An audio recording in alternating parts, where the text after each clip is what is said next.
10 years ago, I stood in my small apartment, staring at a wedding suit hanging in the closet. It was pressed and waiting.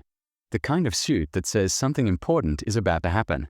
We were supposed to get married in 6 days at Riverstone Hall, a place that looks like a dream, with white stone walls, glittering chandeliers, and a terrace that opens to the lake. Lily Hartman wanted it. She had her heart set on that venue. To her, it was perfect. To me, it was beautiful and a little out of reach. But I believed in us and in the plan we had built together. Back then I had a good job and a steady paycheck, and I felt like everything was under control. I thought our love could handle anything. But that week everything changed. It began on a Wednesday morning when my boss called me into his office. The room felt different, colder somehow.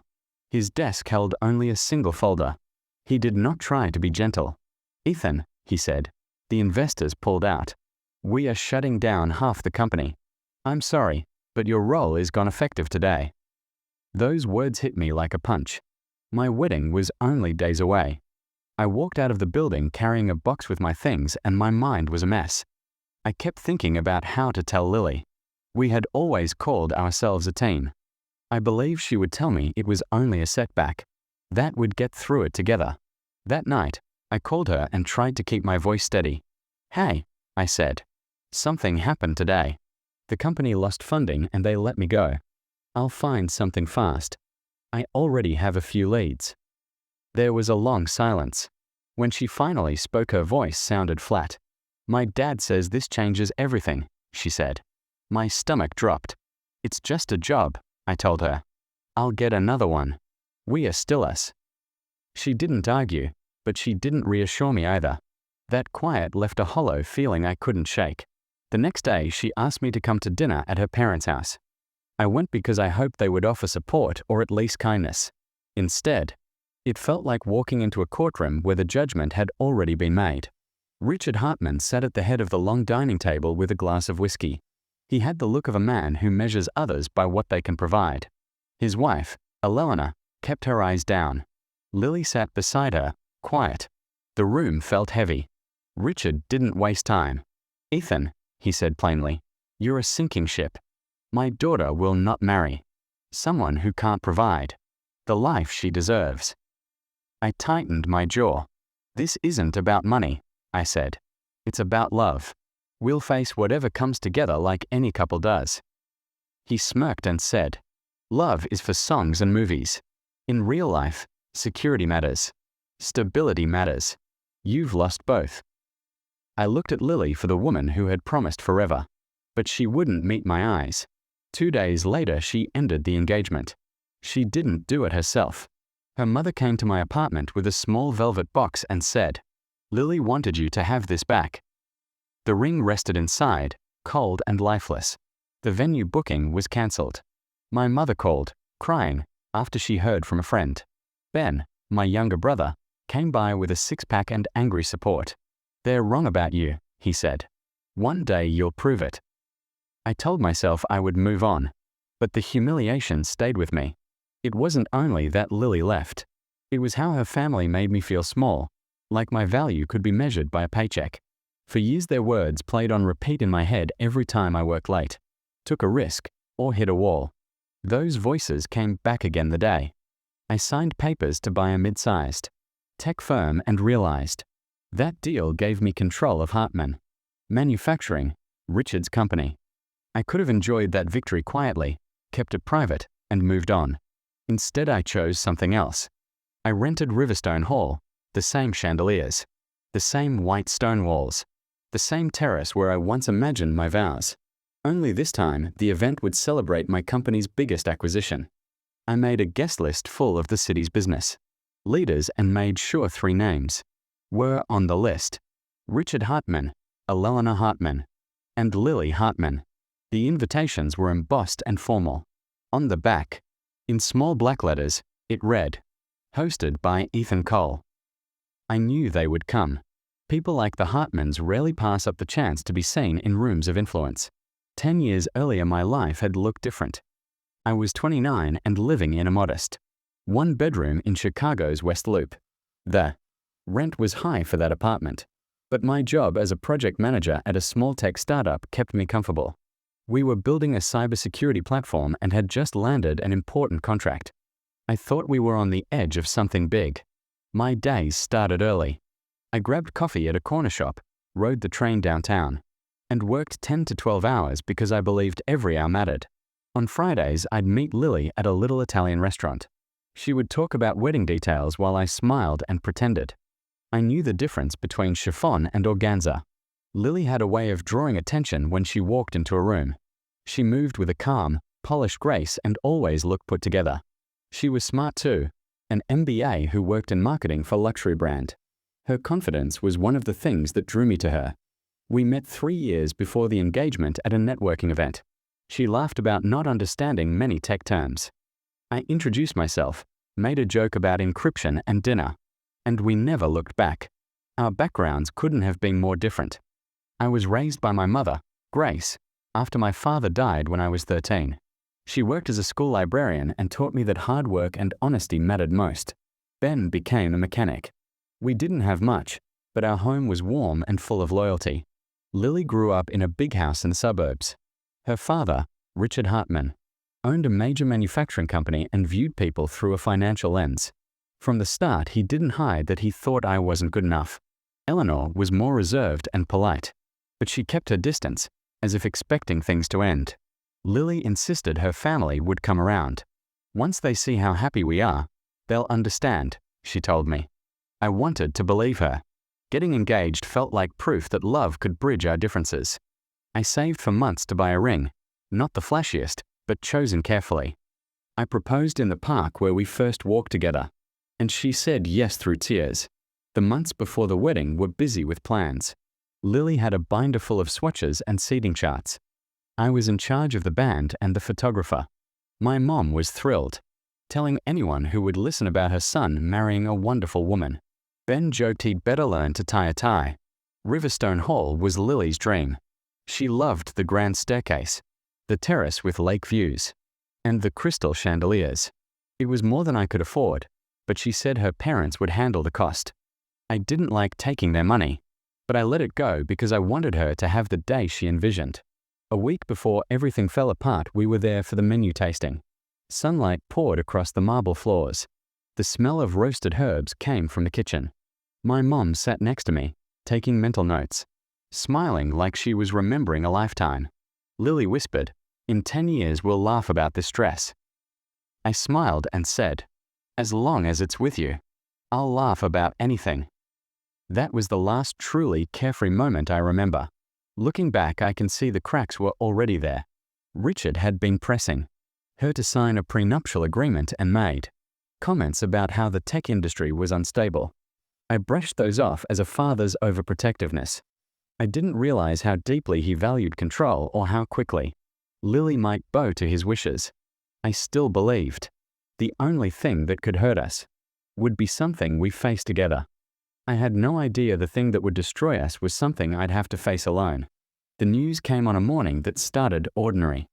I took the train downtown, coffee in hand, ready for another long day. By mid-morning, I was in a meeting when the CEO asked to speak with me in the hallway. He looked pale and the corridor felt too quiet. "Ethan," he said, "we lost our primary investor overnight. The deal's dead. We are laying off half the team, and your role is one of the ones being cut." The words landed like a blow. I had 6 days until the wedding. Everything I'd planned around a steady job vanished. On the train home, my mind raced with numbers, savings, bills, and the cost of the honeymoon. I told myself I could fix it. I had skills, connections, and a strong resume. I believed I'd find something quickly. That evening I called Lily and told her what happened. She was quiet for longer than I expected before saying, "My dad says this changes everything." I kept saying, "It's just a job. We'll get through it." Her silence said more than words. Dinner at her parents' felt like an ambush. The Hartman dining room was intimidating. A long mahogany table beneath. A chandelier, silverware gleaming. Richard sat at the head with his whiskey. Elena sat quietly beside him, posture perfect and expression unreadable. Lily sat across from me with her eyes down. Richard cut straight to it. "Ethan, you're a sinking ship. My daughter will not marry someone who can't provide the life she deserves. I told him, this isn't about money. It's about love. He sneered, love is a luxury. Stability is a necessity, and you've lost it. I left feeling judged and sentenced. 2 days later the answer came, not from Lily but from her mother. She stood at my door holding the velvet box. Please return this, she said softly. It's for the best. The ring in my hand felt heavier than it should. The Riverstone booking was cancelled. My phone filled with sympathetic texts. My mother called and told me to come over. Ben arrived with a six-pack and fierce support. They were wrong about you, he said. One day you'll show them who they threw away. The first weeks were fog. I replayed the conversation with Lily. Trying to find the point, she decided I wasn't worth the risk. I wondered if she had ever truly believed in us. Richard's sinking ship line echoed when I checked my dwindling bank account or scrolled job listings that paid less than before. Friends tried to set me up with new people, but I wasn't ready. I avoided places where I might run into the Hartmans. I took odd jobs to pay the bills while looking for a way back into tech. The breakup didn't just end a relationship, it shook my sense of safety. But underneath the hurt, a determination grew. If Richard said I was a sinking ship, I would show I was an entire fleet. That idea became the ember I carried into job applications, freelance gigs, and long nights teaching myself new programming languages. I wasn't just surviving anymore. I was building. Those weeks after the wedding was called off were the lowest I'd known. Silence pressed down and made it hard to move. My wedding shoot still hung in the closet and I couldn't bring myself to take it down. I did whatever I could. Data entry through a temp agency, part-time IT support at a community center, a few website fixes for friends. The pay was small, but it kept me afloat. My mother worried. You can't live on scraps forever, she said gently. You're worth more than this. Ben pushed me in his own blunt way. One Saturday in his garage, while he worked on a pickup, he said without looking up, you want to prove them wrong? Stop acting like you've lost. Build yourself into something bigger. I walked into a small computer repair shop and asked if they were hiring. The owner, Jeff, needed help with coding work he couldn't handle. The pay was barely above minimum, but I took it. I treated every little project as if it mattered 10 times more than it paid. At night, I taught myself Python, JavaScript, and SQL. I took online cybersecurity courses, read business books, and reconnected with people from my old job. Slowly, client by client, I built a small freelance base. 2 years later, the shift began to show. I wasn't scrambling to survive. I was choosing projects and charging what my time was worth. One client, a logistics firm, asked if I'd help build a custom security platform. We worked out of his basement at first, splitting profits and learning to trust each other. In a year, that project started attracting real interest. We registered a business, Cole Advanced Technologies. It was small, just 2 of us, but we had a product that solved a problem. We reinvested every dollar into growth. There were weeks I barely slept, living on coffee and determination. By year 5, we had a team of 12 and contracts with several mid-sized companies. I started speaking at industry conferences. My name began to be recognized in cybersecurity circles. I didn't talk about the past, but I kept a private scoreboard. Every new contract, every hire, every profitable quarter felt like a quiet score against the doubt I'd once carried. Then Titansoft, a larger tech firm, approached us. They wanted to expand their security division and offered to acquire us on the condition I'd stay on as head of that department with creative control. It was more money than I'd imagined and access to resources that could take our work further. I accepted. 2 years into my role at Titansoft, I led negotiations for a strategic acquisition. The target was a struggling manufacturing company with useful patents but poor management. When I opened the briefing packet, the name froze me. Hartman Manufacturing. Reading that name brought a rush of feelings. The company had been part of Richard Hartman's legacy. It had changed hands before, and now it could be part of this deal. If the acquisition went through, I would help decide Hartman Manufacturing's future. I didn't rush. I wanted to do it right. The negotiations took months, but when the final signatures went through, it was official. I had control of the company Richard had built his reputation on. I could have kept that win private. Instead, I thought about the dinner where Richard called me a sinking ship and about Lily's downcast eyes. This wasn't about petty revenge. It was about closure and taking control of the story I'd been given. So I booked Riverstone Hall again. The chandeliers, the terrace, the grand staircase where I had once imagined a wedding procession. Only now the event would celebrate a professional milestone, not a wedding, and I planned for it to be memorable. I made the guest list myself, making sure the city's business leaders would attend. In the center of that list were 3 names: Richard Hartman, Elelena Hartman, and Lily Hartman. The invitations were embossed and formal, impossible to ignore. On the back, in small type, it read, "Hosted by Ethan Cole." Ben smiled when he saw them. "You're not just a fleet," he said. "You're a whole navy." The night of the event was clear and crisp, the kind of October evening that sharpens the city. Riverstone Hall glowed from within. Chandeliers cast a warm light through the tall glass windows. Guests arrived in suits and dresses, champagne in hand, voices rising in a pleasant hum. I got there early to take in the room before the crowd. The grand staircase, where I'd pictured Lily walking in a wedding dress, now stood as the centerpiece lined with flowers. The terrace doors were open and the autumn air drifted in. My team moved through the crowd, talking to potential partners about the acquisition. I shook hands, posed for photos, and smiled for people who were curious about our next steps. All the while my eyes stayed on the entrance. When the Hartmans arrived, the room shifted a little. Richard walked in first, his stride confident in a dark grey suit. He paused for the briefest of moments when his eyes found mine. Eleanor followed with a polite face, and then Lily approached, looking almost as she had a decade earlier, though something in her features had tightened. I crossed the room to greet them. "Richard, Elelena, Lily, I'm glad you could make it," I said. Richard's voice was controlled when he replied, "We were surprised to see your name on the invitation." "I thought you might be," I said.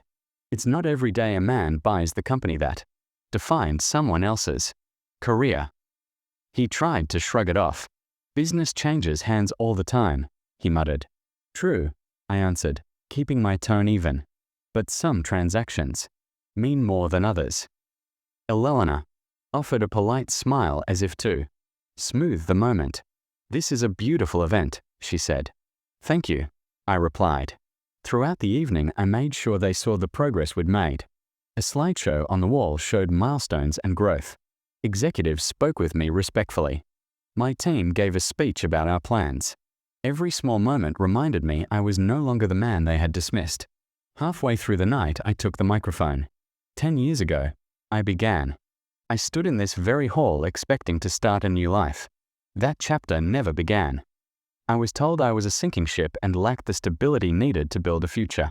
Tonight I stand here not to prove someone wrong, but to show what is possible when you refuse to let someone else define your worth.